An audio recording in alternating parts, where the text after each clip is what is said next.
really more of the two-thirds than halfway point of the season. That said, let's check in on the odds on favorites as the final third of the season prepares to get underway.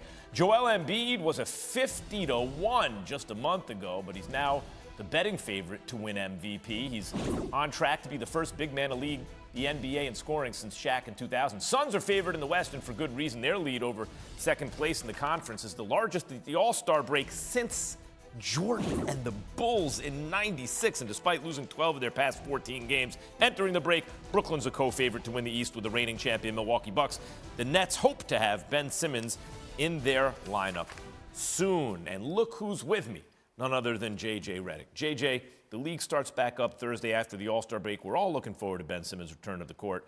Our Ramona Shelburne says he's ramping it up. He's like ramping up to prepare to return eventually. What does that mean to you? I would hope that he would be ramping it up. I think we all want to see him play this season. Look, if we do just a timeline of, let's say, 3 weeks to get acclimated, to practice with your teammates, to get in game shape, I know he's been working out. I would expect to see him sometime in the next 7 to 10 days. Well, that'd be great. It'd be even better to see him shoot the ball once in a while. Maybe he will on this team. So the Nets also added the remains of Goran Dragic in the buyout market, Come on, JJ. man. Look, honestly, I never saw him get to the point that he really couldn't play anymore. Yeah. You know, he just played fewer minutes and stuff. He got older. What impact do you think he'll have? I think this is an insurance package for Kyrie's availability. Maybe there is some momentum.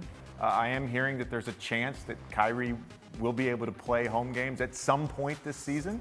But if he can't, you've got an experienced point guard who's battle-tested. He's been in the playoffs. He's had deep playoff runs.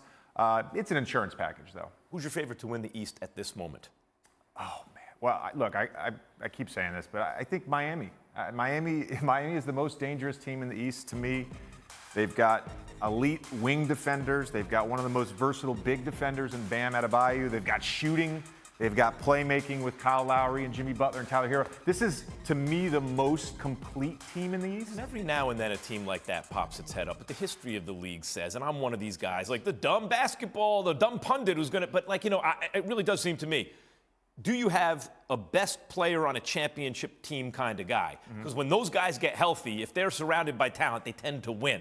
And I look at the Nets, and if KD is on the court with that team, he's pretty much better than everyone else. It's fascinating to me that we've just passed the All-Star break. They're still the odds-on favorite to win the East, and they're sitting in 8th place right now in the East. That's why, though. I don't know that we've seen. This is a strange season, of course, and given what happened with Kyrie, the trade with James, KD being out for a month, I get why that's the case, and I would not want to play them in the playoffs. Let's be very clear on that.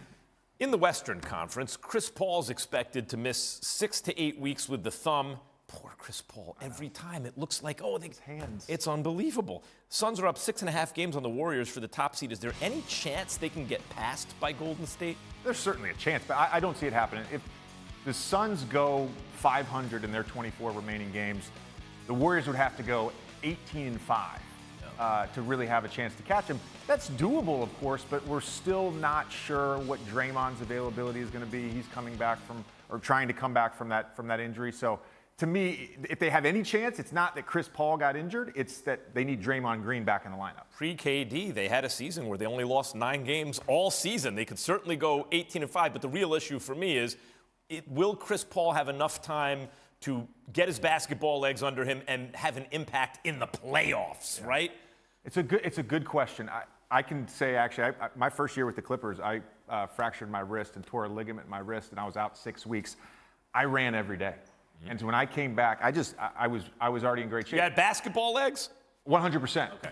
The team went on the road trip. I would go to the facility. I would run sprints for an hour. And so when I got back, I just hit the ground running. Now, Chris has done an amazing job of taking care of himself, taking care of his body, eating right, all that stuff. He's going to be ready. I have no doubt. He's going to be ready. You got to understand with CP, man. This guy's a sicko. He's a maniac. The competitive stamina on that guy is insane. And when you think of pure point guards, he is the Larry Brown's platonic ideal of a point guard, right? Perfect, just like that. And it'd be a shame to see him not be able to take this crew on a run because they look capable of it. Thank you, JJ. Thanks for watching ESPN on YouTube. For live streaming sports and premium content, subscribe to ESPN+.